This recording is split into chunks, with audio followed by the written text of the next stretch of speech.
Power to solve personal problems.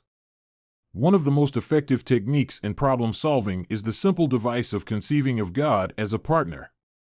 One of the basic truths taught by the Bible is that God is with us.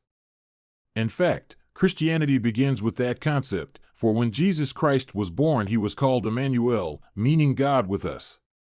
Christianity teaches that in all the difficulties, problems, and circumstances of this life, God is close by. We can talk to him, lean upon him, get help from him, and have the inestimable benefit of his interest, support, and help. Practically everybody believes in a general way that this is true, and many have experienced the reality of this faith. In getting correct solutions to your problems, however, it is necessary to go a step further than believing this, for one must actually practice the idea of presence. Practice believing that God is as real as your spouse, or your business partner, or your closest friend. Practice talking matters over with him. Believe that he hears and gives thought to your problems. Assume that he impresses upon your mind the ideas and insights necessary to solve your problems. Definitely believe that in these solutions there will be no error, but that you will be guided to actions according to truth, which results in right outcomes. A businessman stopped me one day following a Rotary Club meeting in a western city at which I had made a speech. He told me that something he had read in one of my newspaper columns had, as he put it, completely revolutionized his attitude and saved his business.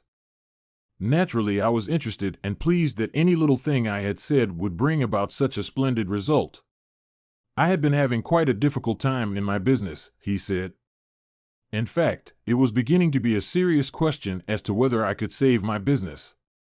A series of unfortunate circumstances, together with market conditions, regulatory procedures, and the economy, affected my line profoundly. I read this article of yours in which you advanced the idea of taking God in as a partner. I think you used the phrase, effect a merger with God. When I first read that, it seemed to me a rather crackbrain idea. How could a man on earth, a human being, take God as a partner?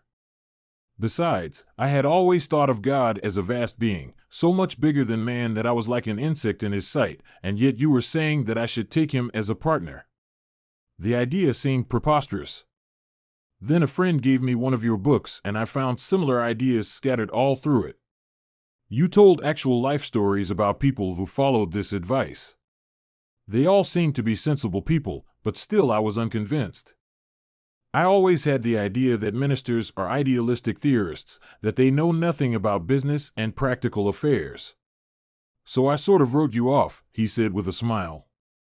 However, a funny thing happened one day.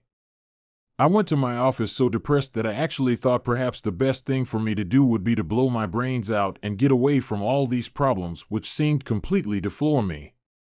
Then into my mind came this idea of taking God as a partner. I shut the door, sat in my chair, and put my head on my arms on the desk. I hadn't prayed more than a dozen times in as many years. However, I certainly did pray on this occasion. I told the Lord that I had heard this idea about taking him in as a partner, that I wasn't actually sure what it meant or how one did it. I told him that I was baffled, bewildered, and discouraged. I said, Lord, I can't offer you much in the way of a partnership, but please join with me and help me. I don't know how you can help me, but I want to be helped. So I now put my business, myself, my family, and my future in your hands. Whatever you say goes. I don't even know how you are going to tell me what to do, but I am ready to hear and will follow your advice if you will make it clear. Well, he continued, that was the prayer. After I finished praying, I sat at my desk. I guess I expected something miraculous to happen, but nothing did. However, I did suddenly feel quiet and rested. I actually had a feeling of peacefulness. Nothing out of the ordinary occurred that day or that night, but the next day when I went to my office, I had a brighter and happier feeling than usual. I began to feel confident that things would turn out right. It was hard to explain why I felt that way. Nothing was any different. In fact, you might even say things were a shade worse, but I was different. This feeling of peacefulness stayed with me, and I began to feel better. I kept praying each day and talked to God as I would to a partner. They were not churchy prayers, just plain man-to-man talk.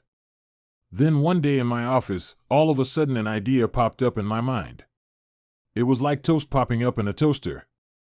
I said to myself, well, what do you know about that? For it was something that had never occurred to me, but I knew instantly that it was just the method to follow. Why I had never thought of it before, I haven't the slightest idea. My mind was too tied up, I guess. I hadn't been functioning mentally. I immediately followed the hunch. Then he stopped. No, it was no hunch, it was my partner, talking to me. I immediately put this idea into operation and things began to roll. New ideas began to flow out of my mind, and despite conditions, I began to get the business back on an even keel. Now the general situation has improved considerably, and I'm out of the woods. Then he said, I don't know anything about preaching or about writing books, but let me tell you this. Whenever you get a chance to talk to businessmen, tell them that if they will take God as a partner in their business, they will get more good ideas than they can ever use, and they can turn those ideas into assets. I don't merely mean money, he said, although a way to get a good return on your investment, I believe, is to get God-guided ideas. But tell them that the God partnership method is the way to get their problems solved right. This incident is just one of many similar demonstrations of the law of a divine human relationship working itself out in practical affairs. I cannot emphasize too strongly the effectiveness of this technique of problem solving. It has produced amazing results in many cases.